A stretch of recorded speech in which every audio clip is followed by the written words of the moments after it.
My husband walked into our company's annual gala with another woman on his arm. Diamond necklace, designer dress, the works. He didn't know I'd be there, and he definitely didn't know who I'd be walking in with. Let me tell you how I turned his power move into my checkmate. Hey, beautiful souls, before I get into this, I need you to do me a favor.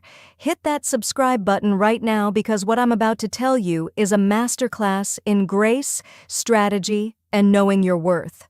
Drop a comment if you've ever had to remind someone who they were really dealing with.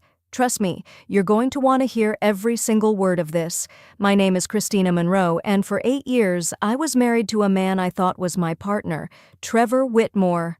The name probably sounds familiar if you follow tech news. His family owned Whitmore Technologies, one of those legacy companies that had been around for decades but was slowly dying until I came along. I was the vice president of operations, but let's be real, I was the backbone of that entire company. While Trevor played golf with investors and showed up to cut ribbons, I was in the trenches rebuilding their operational systems, cutting costs, implementing new strategies, and making that company profitable again. I came from nothing. Community college, worked 3 jobs to get my MBA, clawed my way up from an entry-level position. Trevor came from everything. Prep schools, Ivy League, trust fund, the whole package. When we met, I thought we balanced each other out. He had the connections, I had the drive. His family had the legacy, I had the vision to save it. For years, I told myself our marriage worked because we were a team, but somewhere along the way, things shifted. The late nights at the office became cold shoulders at home. The conversations dried up. He started looking at me differently, like I was something he had outgrown. I thought it was stress. We were in the middle of negotiating the biggest deal in company history, a merger with a tech conglomerate that would either save Whitmore Technologies or bury it. I was handling the entire negotiation because, honestly, Trevor didn't have the skills for it. I just figured once the deal closed, we'd reconnect. We'd remember why we fell in love. I was so focused on saving his family's company that I didn't see what was happening right in front of me.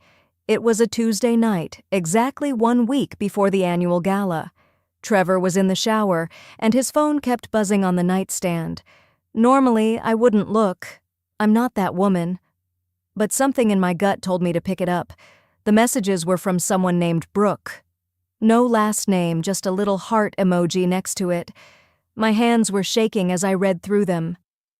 Can't wait to see you tomorrow. Wear that cologne I like. Trevor, baby, when are you finally going to tell her? I'm tired of hiding. The necklace you bought me is gorgeous. I'll wear it to the gala so everyone knows I'm yours. I scrolled up. 6 months of messages, 6 months of lunch dates and hotel rooms and lies. 6 months of this woman, this Brooke person, laughing at inside jokes with my husband while I was working 16-hour days to save his family's legacy. But what really broke me wasn't just the affair. It was what they were saying about me. Trevor's messages made me sick. He called me too ambitious, said I was more married to the company than to him, told her I wasn't refined enough for the circles he wanted to move in. Brooke was worse. She called me the help who got lucky, said I was just a diversity hire his family tolerated, laughed about how I probably didn't even know which fork to use at fancy dinners. This woman didn't even know me, and she had reduced my entire existence to a stereotype. Then I found the message that made everything crystal clear. Trevor had written, "After the merger closes and I secure my position, I'll file for divorce. My lawyers are already drawing up papers. She won't get much. The company is family money, and I'll make sure she understands that." I sat on the edge of that bed, phone in my hand, and felt everything crumble. 8 years of marriage, a decade of building his family's company back from the edge of bankruptcy. All of it meant nothing. To him, I was temporary, disposable, something to discard once I'd served my purpose. I could have fallen apart right there. Part of me wanted to. But then something else kicked in. That same instinct that got me out of the neighborhood I grew up in, that pushed me through school while working overnight shifts, that made me the only person in that company who actually knew how to run it. I wasn't going to just roll over. If Trevor wanted to play games, he picked the wrong woman. See, what Trevor didn't know, what his entire family didn't know, was that the merger he was counting on only existed because of me. The buyer was a man named Malcolm Stone, self-made billionaire, tech genius, one of the richest black men in America. Malcolm had built his empire from nothing, just like me, and from our first meeting, we connected. Not romantically, nothing like that, but we understood each other. We spoke the same language. While Trevor fumbled through presentations and name-dropped his prep school buddies, Malcolm and I talked strategy. We talked vision. The truth was, Malcolm thought Trevor was an idiot. He told me as much during one of our private negotiation sessions. "Christina," he'd said, "I'm buying this company because of what you built. If your husband had to run operations for even a week, Whitmore Tech would collapse. You know that, right?" I'd laughed it off at the time, stayed loyal, played the good wife. But now? Now I knew exactly what I had to do. The morning after I found those messages, I called Malcolm. Not from the office, not from my home phone. I drove to a coffee shop across town and used a burner phone I'd bought at a convenience store. When he picked up, I didn't waste time with small talk.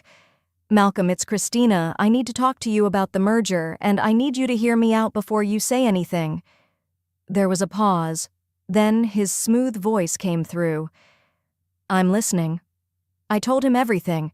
The affair, the divorce plans, Trevor's scheme to push me out after the deal closed. I was professional about it, kept my voice steady even though my heart was racing.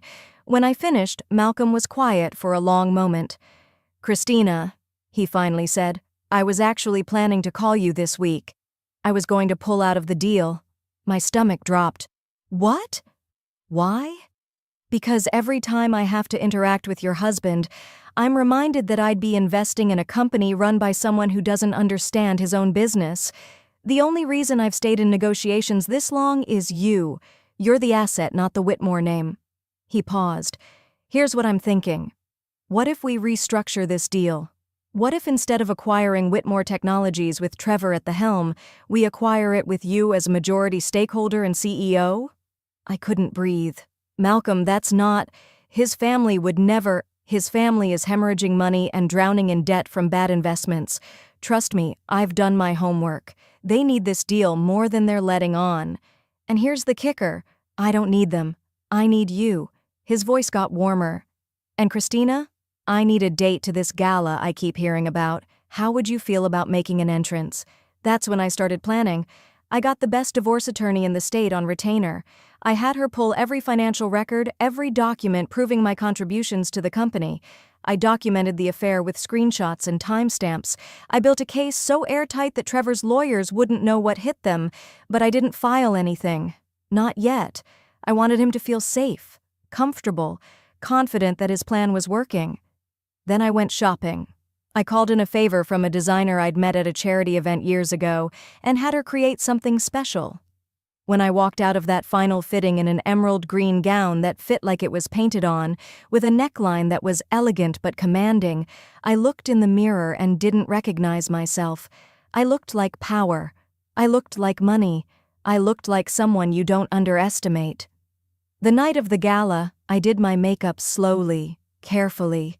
Every stroke of mascara was war paint. Every swipe of lipstick was armor. My hair was pulled back in a sleek, low bun that showed off my bone structure and the diamond earrings I'd bought myself with my own money. Malcolm sent a car for me. Not just any car, a Rolls-Royce with a driver and personal security. When I stepped out of my apartment building and saw it waiting, I felt something shift inside me. This wasn't just about revenge.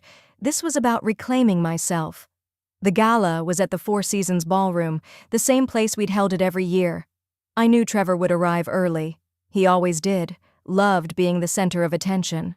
Malcolm's car pulled up at exactly 8:30, fashionably late, and as we drove up to the entrance, I could see the crowd through the windows. The who's who of tech and finance, all dressed to impress, all there to kiss the ring of the Whitmore family. Malcolm stepped out first, and I watched through the tinted windows as heads turned. You couldn't miss him. 6'3", custom Italian suit, presents that commanded attention without trying. Then he extended his hand to help me out of the car, and the moment my heel hit that red carpet, I felt every eye shift to me. But I wasn't looking at them.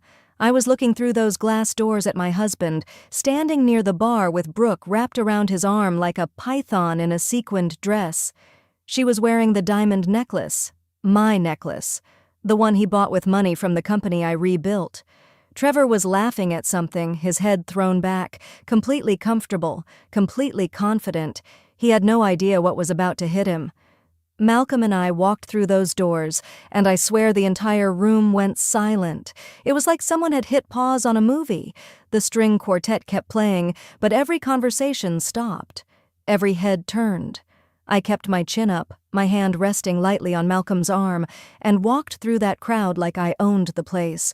Because after tonight, I would. Trevor saw me before I reached him. I watched his face go through every emotion in 3 seconds. Confusion, recognition, shock, and then panic. Pure, unfiltered panic. He said something to Brooke, who turned and looked at me with this expression like she couldn't quite compute what she was seeing. The girlfriend who thought she'd already won couldn't understand why the soon-to-be ex-wife was walking in looking like royalty with a billionaire on her arm. Trevor started walking toward us, his face red, jaw tight. "Christina, what are you doing here?" I smiled. Not a big smile, just a small curve of my lips that didn't reach my eyes. "Hello, Trevor. I work for this company, remember? Or did you forget between all your meetings?" I turned to Malcolm. "Malcolm Stone, this is my husband, Trevor Whitmore." "Trevor, I believe you've met Malcolm in our business negotiations."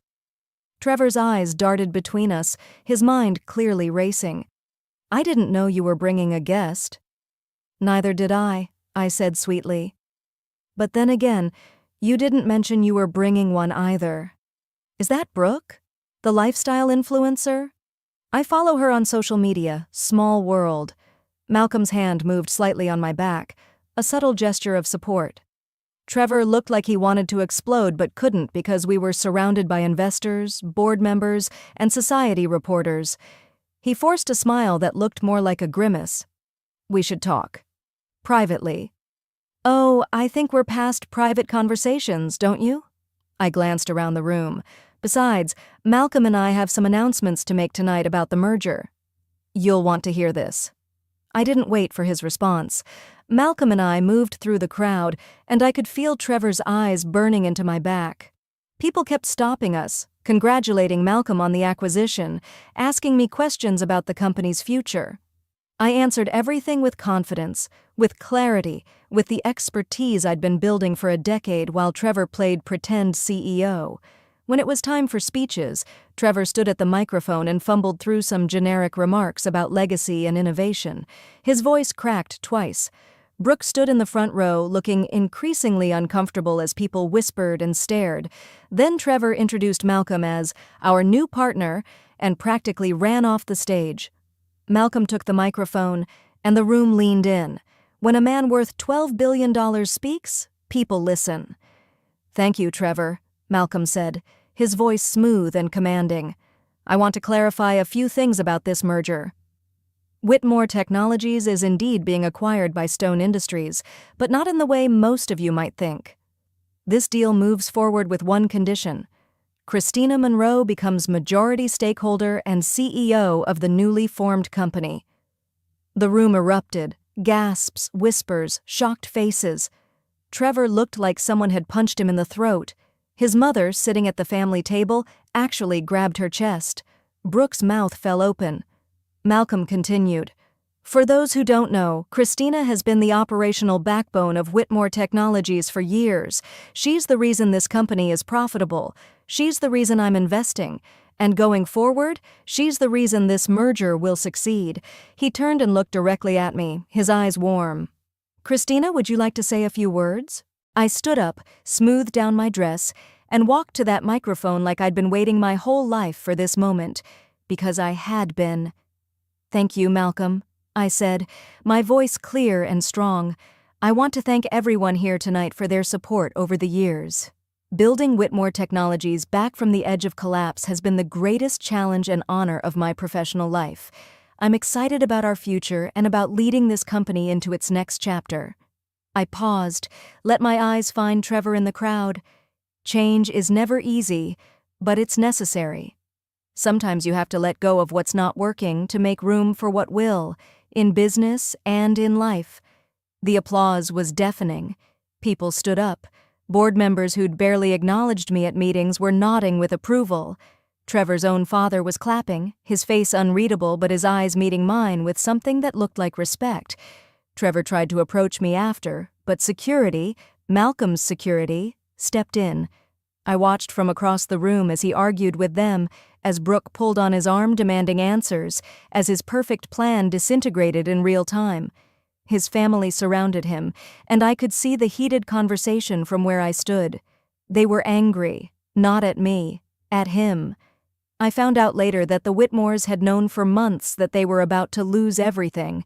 Bad investments, poor management, Trevor's reckless spending. They needed this merger desperately, and they'd known all along that I was the one Malcolm actually wanted to work with. Trevor had been gambling that he could push me out after the deal closed, but they'd been hoping I'd stay. When Malcolm restructured the deal in my favor, they didn't fight it. They couldn't afford to. The divorce was finalized 6 weeks later. My lawyers destroyed Trevor's attempts to claim the company was family money.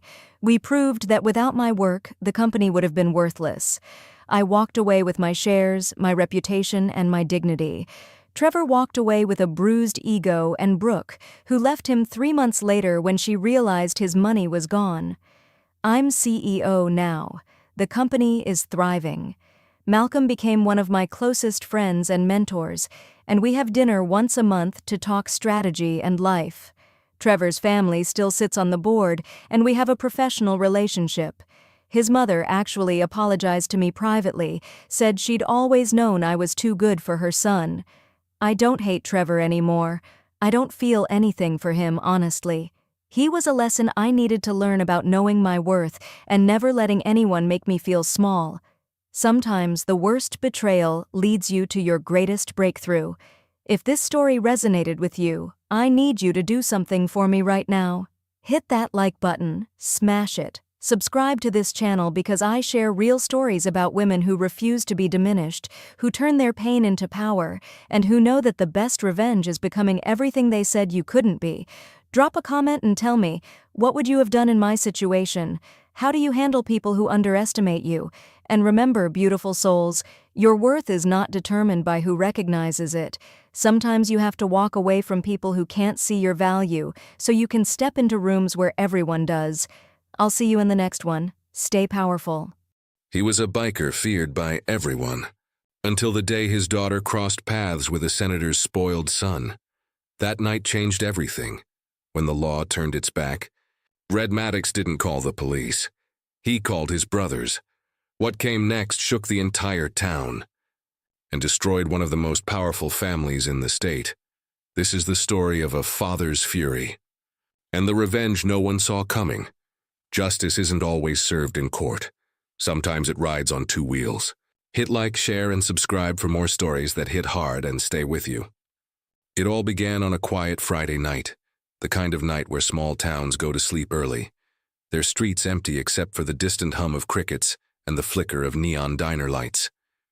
But cutting through that calm came the deep growl of motorcycles, the unmistakable sound of the Iron Vultures Motorcycle Club returning from a long ride. At the front rode Red Maddox, their leader, a man molded by hard roads and harder choices. His beard was streaked with gray, his arms covered in faded ink that told stories of brotherhood, loyalty, and war. To the outside world, Red was trouble, but to those who truly knew him, he was the kind of man who would give you the shirt off his back, unless you gave him a reason not to, and his only soft spot in this brutal world was his daughter, Emily Maddox, 19 years old, full of light, with a smile that could melt the hardest of men. She was everything her father wasn't. Gentle, hopeful, and dreaming of a life beyond the roar of engines.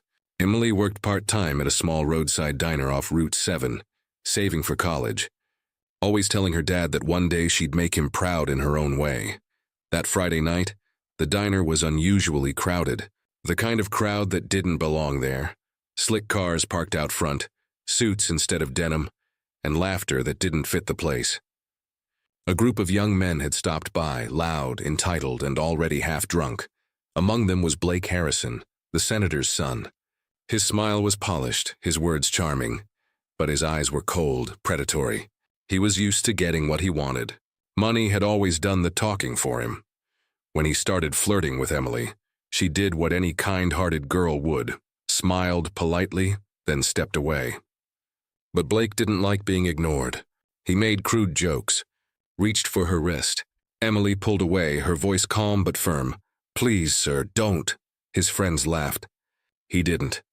Hours later, after her shift ended, Emily walked alone to the back alley behind the diner, where the trash bins sat and the lights barely worked.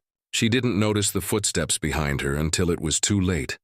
The next morning, a truck driver found her there, bruised, trembling, her uniform torn, her face pale as chalk.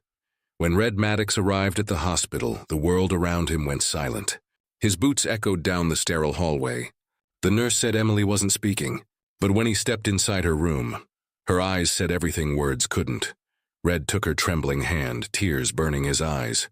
"Who did this to you, baby?" he whispered. Her lips quivered, and she mouthed one word. Blake. That name hit Red like a shotgun blast to the chest, the senator's son. The untouchable, Red's jaw tightened. His hands curled into fists.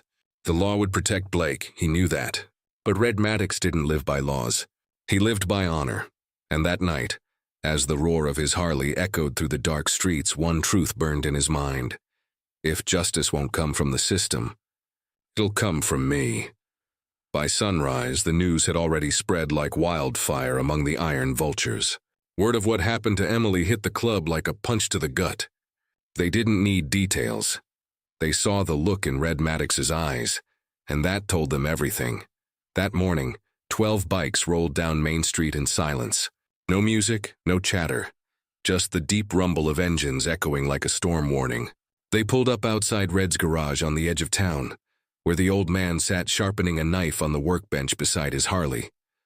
"Boss," one of the bikers, Tank, spoke softly. "You sure about this? The senator's got people in high places. They'll bury us before we even get close." Red didn't look up. He just kept cleaning his shotgun, the metal glinting under the dim garage light. "They already buried my daughter's piece," he said flatly. "Now I'm just returning the favor. That was it. No arguments, no turning back." For the next few days, Red became a shadow. He tailed Blake Harrison everywhere, from his father's mansion to his favorite clubs. He memorized his routines, his guards, his weaknesses. The senator's home was a fortress, crawling with security. But Red didn't need to break into the mansion. He knew Blake would eventually sneak out. Boys like him always did. And sure enough, one Thursday night, Blake slipped away to a private club downtown, a dim, exclusive lounge where powerful men drank whiskey and whispered sins behind velvet curtains. That was Red's moment. He rode in with 3 of his most trusted brothers. They parked their Harleys in the alley, pulled on black gloves, and moved through the back door like ghosts. Inside, the bass thumped and the air stank of cigars and arrogance. Blake was laughing, glass in hand, when Red's fist crashed into his jaw. The room went silent. Before anyone could react, Blake was dragged out the back door, kicking and cursing, straight into the night. When he woke up, he was tied to a chair in the middle of an old scrapyard. Rusted cars surrounded him like tombstones. A single bulb hung above, swinging slightly in the wind. The only sounds were the creak of chains and the low, steady rumble of Harley engines idling nearby. Red stepped out from the shadows, face hard, eyes dark with fury. "Recognize me?" he asked quietly. Blake swallowed hard. "You're making a huge mistake, old man. You know who my father is." Red leaned in until their faces were inches apart. "I don't care who your father is. I care about what you did to my daughter." Blake tried to laugh it off. She wanted it." Red's fist landed so hard it echoed through the junkyard. "Don't you dare lie." Hours passed. Red didn't kill him. No, that would have been too easy. He made him feel something he'd never known, fear. When he was done, Blake was barely conscious, bruised, bloodied, and begging. Red left him hanging from a chain, stripped of his arrogance and pride. Before leaving, Red took one photo, then made an anonymous call to every major news outlet in the state. The next morning, headlines exploded. Senator's son found beaten and bound in junkyard. Scandal rocks Washington. Social media lit up. Reporters swarmed. The senator tried to silence it, claiming political sabotage. But it was too late. Then came the final blow. Emily, trembling but brave, stood beside her father on live television. Her voice shook as she told the world what really happened. And who did it? The truth hit harder than any punch Red could have thrown. Within 48 hours, the senator's career was over. His son was disgraced, and for the first time in years, Red Maddox smiled. Justice hadn't come from the system. It had come from the road. Weeks passed. The chaos faded. The headlines cooled, and the small town on Route 7 began breathing again. For the first time in months, the streets were quiet. No reporters, no flashing cameras, no whispers about the senator's son. But some things don't fade. Some lessons leave their mark. Emily Maddox, though still healing, was slowly finding her way back. The scars on her skin had begun to fade, but the ones inside took longer. Yet every morning she forced herself to smile, because she refused to let one man's cruelty define the rest of her life. She went back to the diner, not to serve coffee this time, but to teach strength. She started small, a few girls from town, a rented room in the back, but within a month, young women came from nearby towns to learn self-defense, confidence, and courage. Emily didn't just teach them how to fight, she taught them how to stand tall. Meanwhile, Red Maddox had gone quiet. The Iron Vultures still rode, but not for revenge. Their engines now rolled through town as a silent promise, a warning that justice might wear a leather jacket sometimes. Then, one hot afternoon, as Red worked in his garage, the sound of tires crunching gravel broke the silence. A sleek black car stopped out front. Two men in suits stepped out, their sunglasses glinting in the sunlight. "Mr. Maddox," one of them said, flipping open a badge. "FBI, we need a word." Red didn't flinch. He wiped his hands on a rag, eyes steady. "Then talk." The agent glanced at his partner before speaking. "We know what you did to Blake Harrison." Red said nothing. His jaw was like stone, but, the agent continued, "after what your daughter went through, and given that no one's willing to testify against you, there's no case, no charges." Red stared at him for a long moment, then nodded once. "Then we're done here." The agents exchanged looks, then walked back to their car. One of them muttered, "Man's got guts," before the door shut and the car rolled away. Red watched the dust settle behind them, then turned to see Emily standing at the doorway, holding 2 mugs of coffee. She walked over, her smile soft but heavy with understanding.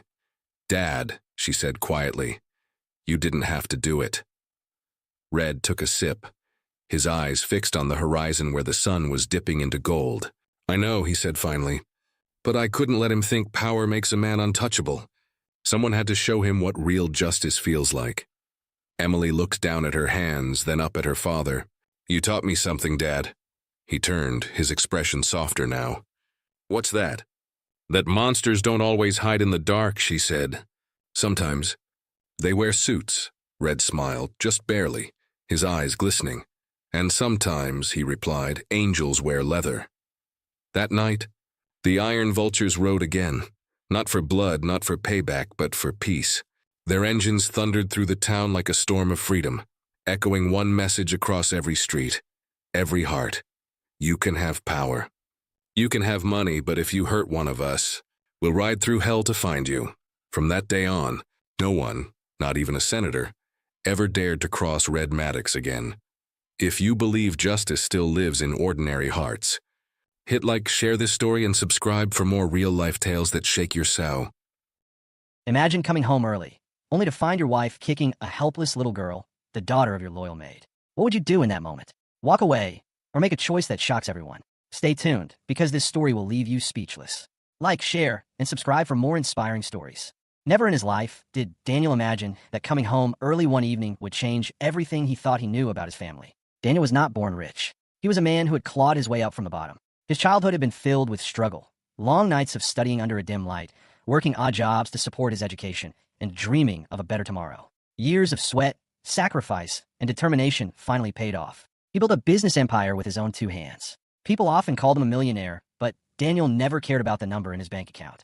For him, real wealth was peace of mind and respect. He wasn't flashy. He didn't throw money around to impress others. Instead, he worked hard, stayed humble, and treated everyone with dignity.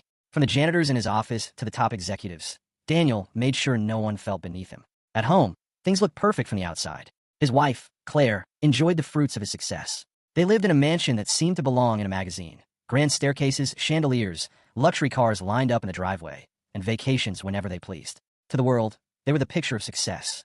But Daniel always believed something very few people remembered. The true test of character is how you treat people when no one is watching. That belief was about to be tested in the harshest way possible. On that particular evening, Daniel finished an important business meeting earlier than expected. Most men in his position would have gone out for drinks with partners or celebrated a successful deal. But Daniel's heart was softer than his appearance suggested. He thought his wife, Claire, and smiled. She'll be surprised, he whispered to himself as he bought a bouquet of her favorite flowers, white lilies. He pictured her face lighting up when he handed them to her. Maybe they could sit together, laugh, and enjoy a quiet dinner. With that thought, Daniel drove home, humming to himself, unaware that his world was about to be shaken. As he stepped into the grand mansion, the familiar scent of polished wood and expensive candles greeted him. He adjusted his tie, holding the flowers carefully, excitement in his chest. But then, something stopped him in his tracks. From the living room came the sound of raised voices, angry, sharp, and cruel. Daniel frowned. It wasn't the calm, elegant tone he was used to hearing from Claire when guests were around. No, this was different. He walked closer, each step heavier than the last. Then he saw it. The flowers slipped slightly in his grip as his heart clenched. His face turned pale, and a storm of emotions rose inside him. Confusion, disbelief, and finally, rage. Right there, in his own living room, Daniel saw something that nearly made his blood boil.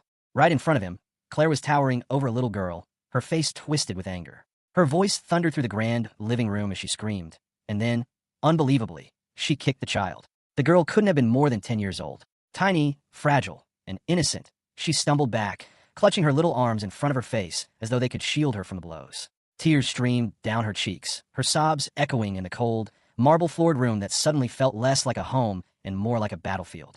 Daniel's breath caught in his chest. He stood frozen for a moment, unable to process the scene before him. His wife, the woman he thought he knew, was lashing out in cruelty at a helpless child. And this wasn't just any child. It was the daughter of Mary, their maid. Mary had worked for their family for years. She was more than an employee. She was a steady presence in their home. Loyal, hardworking, and endlessly kind, Mary carried herself with quiet dignity despite her struggles. Daniel respected her deeply. There were days when Mary had no one to watch her daughter, so she brought the little girl to the mansion. Daniel never minded. In fact, he enjoyed it. The child's laughter brightened the vast, empty halls, filling the home with a warmth money could never buy. Sometimes, after long, stressful meetings, Daniel would find comfort in her innocent questions or the way she would run around the garden chasing butterflies. She reminded him of what truly mattered. But now, seeing Claire's foot striking that same child felt like a dagger to his heart. "Get out of my sight, you filthy brat." Claire's voice cut through the air like venom. Her words dripped with contempt as she pointed at the girl, as if she were something less than human. "People like you don't belong here. You're nothing but a nuisance." The child flinched at every word, her tiny body trembling as if each insult carried more weight than the kick. She covered her face with her hands, trying desperately to disappear, her sobs growing louder with every second. Daniel's chest tightened. His heart pounded so violently that he could hear the blood rushing in his ears. Anger, hot, blinding, and uncontrollable, rose inside him. This was not the woman he thought he had married. This was not the graceful, elegant Claire he had brought into his life. This was a stranger.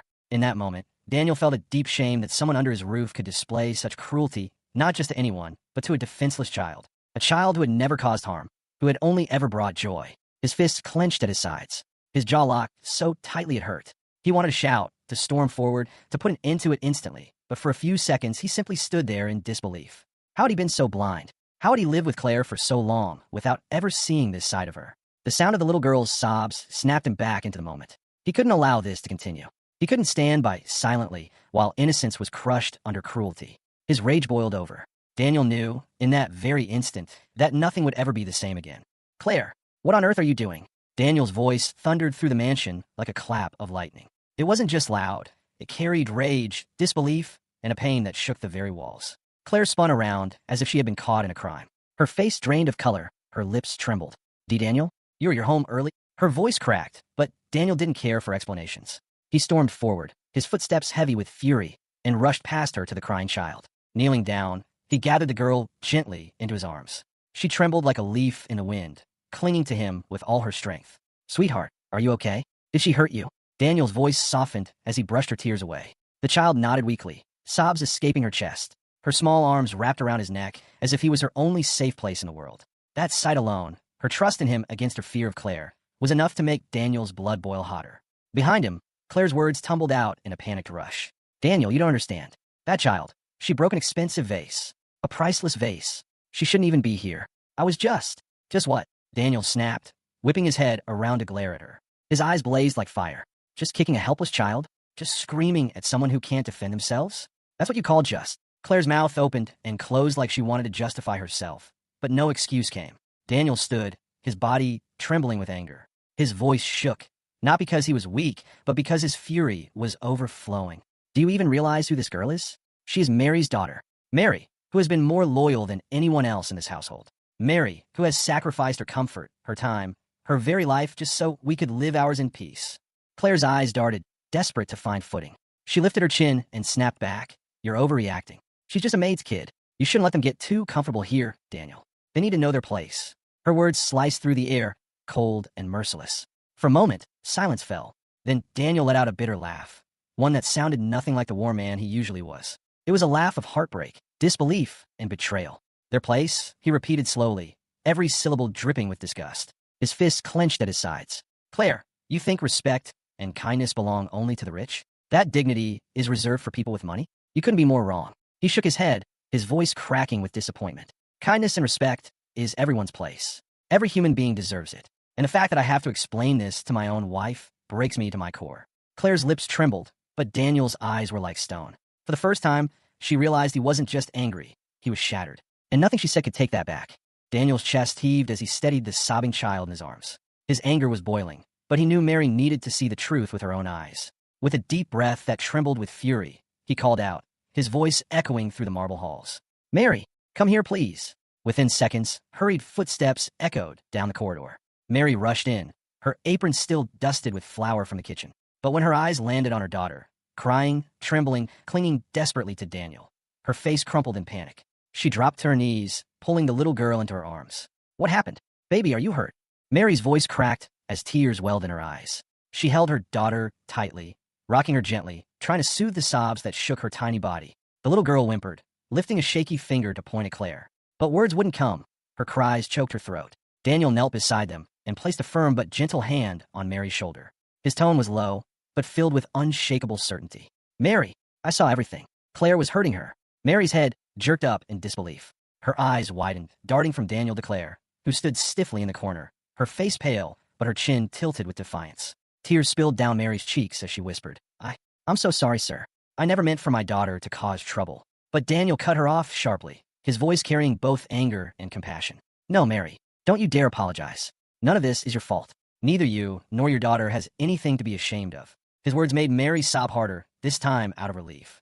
But when Daniel turned to Claire, his expression hardened like stone. His voice, once soft for Mary, now thundered with rage. "You crossed the line, Claire. Do you even realize what you've done? I can overlook a careless word. I can forgive mistakes. I can even move past selfishness. But cruelty to a child," his voice cracked with emotion. "Never, never." Claire's lips quivered, her voice trembling. "Daniel, please, you're overreacting. I was just angry. Don't make a big deal out of this. I didn't mean..." Daniel's fury erupted, his voice reverberating off the high walls. "Didn't mean? You kicked a child, Claire. You screamed at her. You tried to break her spirit. Do you know what that does to someone so small? That kind of wound doesn't heal with money or gifts or empty apologies." Claire's eyes welled up, but Daniel didn't stop. He stepped closer, his words sharp as blades. "This isn't about a broken vase. Glass can be replaced. Walls can be rebuilt. But what about trust? What about compassion? What about the humanity you just threw away? This isn't about objects, Claire. This is about your heart. And what I see in it right now," he shook his head slowly, his voice dropping into bitter disappointment, "is ugliness." Mary's arms tightened around her daughter, shielding her like a mother lion. Daniel stood tall, his glare locked on Claire, a storm raging in his eyes. In that moment, it was clear, the true fracture in this family wasn't the shattered vase, it was the shattered trust. And there would be no easy way back from this. That night, as silence settled over the grand mansion, Daniel sat alone in his study. The events of the day replayed in his mind like a storm he couldn't escape. The image of Claire's cruelty haunted him, clashing violently with the love and trust he once held for her. For years, he had believed he understood the woman he married, but now he saw a truth that shook his soul. Finally, with the weight of his decision pressing on his chest, Daniel rose to his feet. He knew what had to be done. When he confronted Claire in the living room, his face was calm but firm, his voice carrying the kind of authority that could not be challenged. "Claire," he said, his tone cold, "you will leave this house tonight." Her eyes widened in disbelief. "Daniel, you can't mean that. You're going to throw me out?" "Over her." She gestured angrily toward Mary and her daughter. Daniel's jaw tightened. "I can rebuild anything I lose, Claire. I can replace furniture, vases, even fortunes. But what I cannot rebuild, what I will never rebuild, is respect for someone who hurts children and disrespects those who serve with loyalty." Claire's composure shattered. She screamed, cried, and even tried to twist the story in her favor. "You don't understand, Daniel. I was upset. You're letting a maid's brat come between us. I'm your wife. I deserve better than this humiliation." But her pleas fell on deaf ears. Daniel's decision was final, carved into stone by the injustice he had witnessed. With a voice that echoed like judgment itself, he said, "No title, no ring, no wealth gives you the right to be cruel. You've revealed who you truly are, Claire, and that is someone I can no longer stand beside." The mansion staff watched in stunned silence as Claire packed her things, still muttering curses and desperate promises. But the more she spoke, the more obvious it became that her heart had no room for remorse. By the time the door closed behind her, the house felt lighter, freer. Daniel turned his attention to Mary and her daughter, both standing quietly, unsure of their place after such chaos. His expression softened as he walked toward them. "From now on," he said gently, "this house is as much yours as it is mine. You're not just employees, you're family. And families protect each other." Mary broke down in tears, overwhelmed by his kindness. "Sir, I don't deserve this. Please, you've done more than enough for me already." But Daniel shook his head firmly. "No, Mary, you've given me something greater than wealth. You've given me loyalty and honesty. And your daughter deserves every chance to live a life full of dignity and opportunity." He kept his word. Within days, Daniel set up a scholarship fund for the little girl, ensuring her education would be secure, her future bright, and her heart forever free from the scars of that cruel moment. Word of Daniel's decision spread quickly among friends, family, and even business circles. Some whispered in shock that he had thrown Claire out of the mansion, but most admired him deeply, because Daniel had shown what true wealth was. Not the mansions, not the luxury, not the millions in the bank. True wealth was character, the courage to stand against cruelty, the strength to protect the innocent, and the heart to uplift those often overlooked. And in that moment, Daniel proved to the world that kindness, justice, and integrity were worth more than any fortune a man could ever possess. If this story touched your heart, don't forget to hit that like button and share it with your friends. And if you want more powerful stories like this one, make sure you subscribe to the channel and turn on notification bell so you never miss an upload. Thanks for watching, and I'll see you in the next video. The champagne was cold when it hit my face, but not as cold as my husband's eyes when his mistress laughed. That moment, standing there, humiliated in my own home, that's when billionaire Gregory Thompson learned the most expensive lesson of his life. I'm Amber Cole, and this is how I took everything. You know, people always ask me if I saw it coming. The affair, the betrayal, the moment my entire life would flip upside down. And honestly, part of me did. But when you're building an empire, when you're so focused on success and growth, sometimes you ignore the warning signs. Sometimes you tell yourself you're just being paranoid. Sometimes you convince yourself that the man you married, the man you built everything with, would never do something so cruel, so calculated, so devastating. I was wrong, but here's the thing, being wrong about him was the best thing that ever happened to me. Before I tell you how a single drink cost my ex-husband a billion-dollar empire, do me a favor and hit that subscribe button. You won't believe how this ends. Trust me, you don't want to miss a second of this. My name is Amber Cole, and 5 years ago I was on top of the world. I had built a successful tech consulting firm from the ground up, started in my tiny apartment with nothing but a laptop and a dream. By the time I was 30, I was advising Fortune 500 companies on digital transformation. I was smart, successful, and finally financially stable. That's when I met Gregory Thompson at a business conference in Miami. He was everything I thought I wanted. Tall, confident, ambitious. He owned a real estate development company, and he had this way of making you feel like you were the only person in the room. We clicked instantly. He understood the hustle, the grind, the sacrifice it takes to build something from nothing, or at least I thought he did. We got married after 2 years of dating. The wedding was beautiful, elegant, everything I had dreamed of as a little girl. And for the first year, it was good, better than good. We combined our businesses, merged our expertise. I brought the tech innovation, the forward-thinking strategies, the digital infrastructure. He brought the real estate empire, the connections, the old money network. Together, we were unstoppable. We bought a mansion in the hills, threw parties that people talked about for months, and built a reputation as the power couple everyone wanted to be. I redesigned his entire business model, implemented systems that tripled his revenue, and introduced him to investors who took his company to levels he never imagined. I wasn't just his wife, I was his partner, his equal. At least, that's what I believed. But somewhere around year 3, things started to shift. Gregory started coming home later. Business trips became more frequent. His phone was always face down on the table. When I'd ask about his day, his answers got shorter, vaguer. I'd catch him smiling at his screen, and when I'd ask what was funny, he'd say it was nothing. Just work stuff. I'm not stupid. I knew something was off. But I was busy too. I was managing 3 major projects, consulting for new clients, and trying to keep our joint ventures running smoothly. I told myself I was overthinking it. I told myself that successful couples go through phases like this. I told myself that marriage takes work and maybe we just needed to reconnect.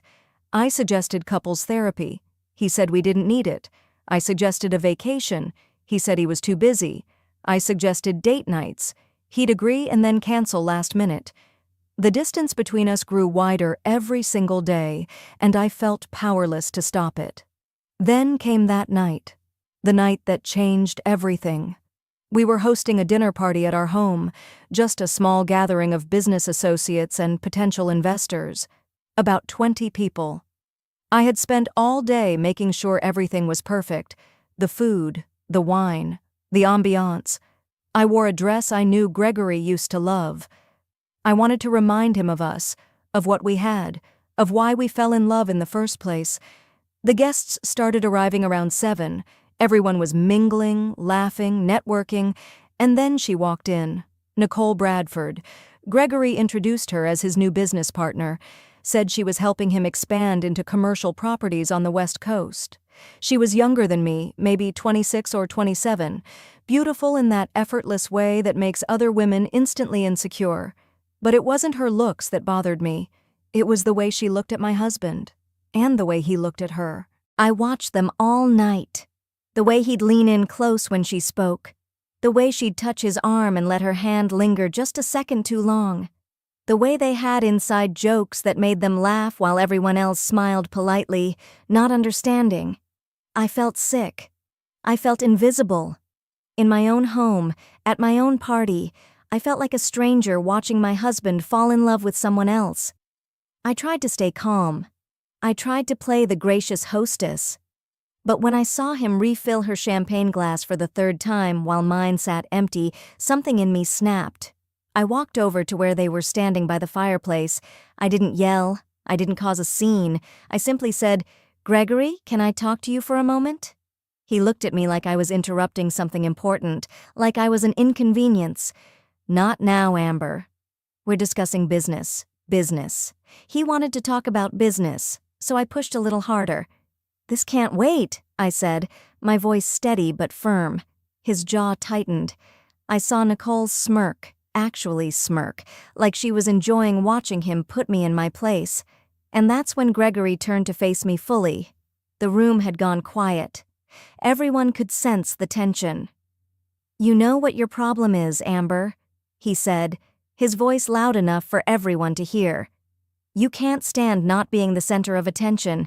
You're so insecure that you have to interrupt adult conversations because you need validation." I felt my face get hot. I felt tears prick my eyes. But I refused to cry. Not there. Not in front of everyone. "That's not what this is about," I said quietly. "I just need to talk to you." He picked up his champagne glass. I thought he was going to take a sip. Instead, he threw it. Straight in my face.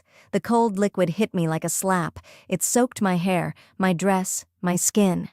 I stood there, frozen, dripping with champagne and humiliation. The room went dead silent. And then I heard it. Nicole's laugh. High-pitched, delighted, cruel. She tried to cover it with her hand, but I heard it. Everyone heard it. Gregory didn't apologize. He didn't rush to help me. He just looked at me with disgust and said, "You're embarrassing yourself. Clean up and stop making a scene." Then he turned back to Nicole like nothing had happened. Like he hadn't just degraded his wife in front of a room full of people. Like I was nothing. I walked to the bathroom, locked the door, and looked at myself in the mirror. Champagne dripped from my hair onto the marble countertop. My makeup was ruined. My dress was stained. But you know what I saw in that mirror? I saw clarity. For the first time in months, maybe years, I saw the truth. Gregory didn't love me, he didn't respect me, and he sure as hell didn't value me. That drink in my face wasn't just about anger or frustration. It was calculated. It was meant to humiliate me, to break me, to make me small. And standing there in that bathroom, I made a decision. I wasn't going to cry. I wasn't going to beg. I wasn't going to fight for a man who didn't want me. I was going to destroy him. I cleaned myself up, walked back out to the party with my head held high, and played the perfect hostess for the rest of the night. I smiled. I laughed. I made small talk. And I watched. I watched Gregory whisper in Nicole's ear. I watched her hand on his lower back when she thought no one was looking. I watched them leave together under the pretense of discussing contracts. And I started planning. The next morning, I didn't confront him. I didn't scream or throw things or demand answers. I went to my office and started doing research. I pulled out every document, every contract, every piece of paperwork from our 5 years together. And that's when I discovered something beautiful, something he had clearly forgotten. 60% of our joint empire was built on my intellectual property, my patents, my systems, my business strategies, my connections. When we merged our companies, Gregory had been so eager to access my technology and my network that he'd signed agreements giving me ownership of the innovations I brought to the table. He thought it was just paperwork. He thought it didn't matter because we were married, because what's mine is yours and what's yours is mine, right? Wrong. I hired the best divorce attorney in the state, a woman named Helen Morris who had a reputation for leaving men broke and broken. I told her everything. She smiled. "Men like your husband always make the same mistake," she said. "They underestimate their wives." We started building my case. Every late-night text between Gregory and Nicole that I had screenshots of. Every business trip that coincided with her schedule. Every credit card charge from hotels they stayed at together. But the real ammunition wasn't the affair, it was the money. Gregory had been siphoning funds from our joint accounts. He'd created offshore accounts I wasn't supposed to know about. He'd transferred properties into Nicole's name, probably planning to claim he'd sold them at a loss during the divorce. He'd even taken out loans using my patents as collateral without my knowledge or consent. That was illegal. That was fraud. And Helen was going to make sure everyone knew it. We also discovered that Nicole was 3 months pregnant. And based on the timeline, she got pregnant while Gregory was still living at home, still sleeping in our bed, still pretending to be my husband. The affair had been going on for at least 6 months, probably longer. He'd been planning his exit strategy, lining up his next life while I was working myself to death to keep our businesses thriving. I spent 3 months gathering evidence, 3 months of pretending everything was fine while my lawyer built an airtight case, 3 months of sleeping next to a man who didn't know I was about to ruin his life. And then, on a Tuesday morning in March, I filed for divorce. Not a quiet, amicable divorce. A public, messy, explosive divorce that exposed every dirty secret Gregory Thompson had been hiding. The papers were served to him at his office in front of his entire staff. The documents outlined the affair, the financial fraud, the illegal use of my intellectual property, and the hidden assets. Within hours, it was all over the news. Billionaire real estate mogul caught in affair and fraud scandal. The headlines were brutal, and they were everywhere. Gregory called me 17 times that day. I didn't answer. He showed up at the house that night, screaming, begging, threatening. I had already changed the locks. He threatened to fight me in court, said I'd never get a dime. I smiled and told him to do his worst, because here's what Gregory didn't understand. I wasn't just fighting for money, I was fighting for justice, and I had already won. Within a week, 3 of his biggest investors pulled out. Nobody wants to do business with a man who steals from his wife. Within 2 weeks, my patents were legally revoked from all our joint ventures. His entire digital infrastructure collapsed without my systems. Within a month, properties started getting foreclosed because he couldn't make payments without the income streams I had created. His empire was crumbling, and all he could do was watch. Nicole left him when the money dried up. Turns out she wasn't in love with Gregory, she was in love with his bank account. When that disappeared, so did she. She moved to California and had the baby alone. Gregory tried to salvage his reputation, but the damage was done. Nobody trusted him. Nobody wanted to work with him. He went from billionaire to barely scraping by in less than 6 months. The court settlement was finalized 8 months after I filed. I got 70% of everything: the house, the investments, the remaining properties, and full ownership of all my patents and business innovations. Gregory was left with legal fees that bankrupted him and a reputation so damaged he couldn't get a loan from a community bank.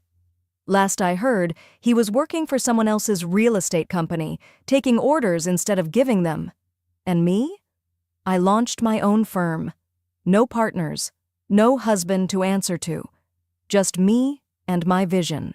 Within a year, I had built something bigger and better than anything Gregory and I ever created together. I hired a team of brilliant women, most of them divorced or betrayed by men who underestimated them. We became the most sought-after consulting firm in the industry. I tripled my net worth. I bought a penthouse downtown with a view that takes my breath away every single morning. And every time I pour myself a glass of champagne, I think about that night. That moment when Gregory threw a drink in my face and thought he had broken me. That moment when Nicole laughed and thought she had won. That moment when I decided I was worth more than either of them could ever comprehend. People always want to know if I regret the marriage, if I wish I had never met Gregory. And honestly, number. Because that experience taught me something invaluable. It taught me that my worth isn't determined by how a man treats me. It taught me that silence and strategy are more powerful than anger and emotion. It taught me that sometimes the worst thing that happens to you is actually the best thing that could have ever happened. That drink in my face washed away every illusion I had about my marriage. It showed me exactly who Gregory was, and it freed me to become who I was always meant to be. So if you're watching this and you're in a situation where someone is making you feel small, where someone is disrespecting you, where someone is taking advantage of your kindness and your hard work, listen to me. You are not powerless. You are not stuck. You are not defined by how they treat you. Document everything. Know your worth. Get the right people in your corner. And then, when the time is right, take back your power. That drink in my face? It was the wake-up call I didn't know I needed. It was the beginning of the best chapter of my life. If my story inspired you, hit that like button and subscribe for more real-life stories of strength and survival. Drop a comment telling me what you would have done in my situation. And remember, never let anyone make you feel small, especially in your own home. I'm Amber Cole, and I took back my power. You can too.